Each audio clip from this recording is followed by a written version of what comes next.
अलाउद्दीन पाशा वो नाम जो अक्सर तारीख के शौर में दबसा जाता है, लेकिन अगर सल्तनत उस्मानिया की बुनियादों में झांका जाए तो वहाँ एक गैर मारूफ मगर निहायत मजबूत ईंट की हैसियत से अलाउद्दीन पाशा की शख्सियत नुमाया नजर आती है। ये वही अलाउद्दीन थे जिन्हें तर्क मुर्खीन, ओलीन वजीर और अमीर कबीर मुजाहिद के अलकाब से याद करते हैं।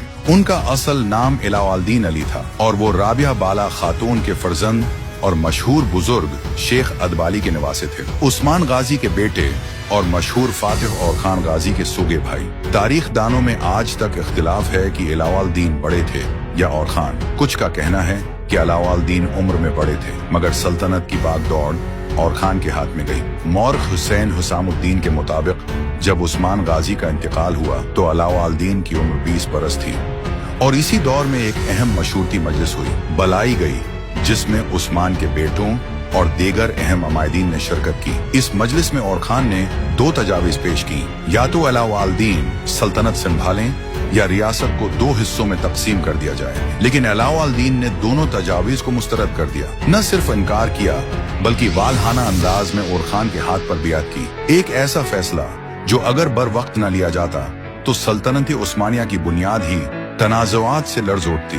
मुर्खीन ने अलाउद्दीन और खान के बाहमी ताल्लुकात को हजरत मूसी और हजरत हारून अलैहिस्सलाम की मिसाल से ताबीर किया है। जिस तरह हजरत हारून हजरत मूसी के मिशन में मुआविन और मददगार थे, बिल्कुल वैसे ही अलाउद्दीन ने अपने भाई और खान हारून के मिशन में मुआविन और मददगार थे। बिल्कुल वैसे ही अलाउद्दीन ने अपने भाइयों के साथ उम्र भर ताउन किया। अलाउद्दीन के 3 मशूरे सल्तनत उस्मानिया के लिए बुनियाद की हैसियत रखते हैं। पहला मशूरा, रियासत का बाकायदा मालियाती निजाम कायम किया जाए। थोड़ी सी धमकी के बाद और खान के हुक्म से चांदी के सिक्के जारी किए गए, जिन पर एक तरफ कलमा और दूसरी तरफ अरबी में ये दुआ दर्ज थी, अल्लाह इस हुकूमत को कायम रखे। दूसरा मशूरा, एक बाकायदा सरकारी लिबास मुतारफ करवाया जाए ताकि दरबारी, वुज़रा और फौजी अहलकार आवाम से मुमताज दिखाई दें। अलाउद्दीन ने एक सादा मगर बावकार लिबास तजवीज किया जो तर्क रवायत के बरअक्स ज्यादा आरामदाह और कम नमूदार था। और तीसरा और सबसे अहम मशूरा, एक मुस्तकिल, मुनज़्ज़म और तरबियत याफ्ता फौज की तश्कील। अलाउद्दीन ने तजवीज दी कि फौज को मुख्तलिफ दस्तों में तकसीम किया जाए, हर दस्ते का एक अलहदा अफसर हो और एक मुस्तकिल पैदल फौज भी तैयार की जाए जो जरूरत पड़ने पर फौरन मुहाज पर रवाना हो सके। यही वो बुनियाद थी जिस पर बाद में यनीचरी यानी वो उस्मानी फौज खड़ी हुई जिसने दुनिया की बड़ी बड़ी सल्तनतों को चैलेंज किया। अक्सर ये गुमान किया जाता है कि अलाउद्दीन ने कभी किसी जंग में हिस्सा नहीं लिया, लेकिन उस्मानी दस्तावेजात और बाज मौखीन जैसे कि अहमद उस्मान ज़ादा तीब इस बात की नफी करते हैं। अलाउद्दीन न सिर्फ जंगी महमात में शामिल रहे बल्कि मिल्तीपे जैसे अहम कलाओं की फतह में भी उनका किरदार था।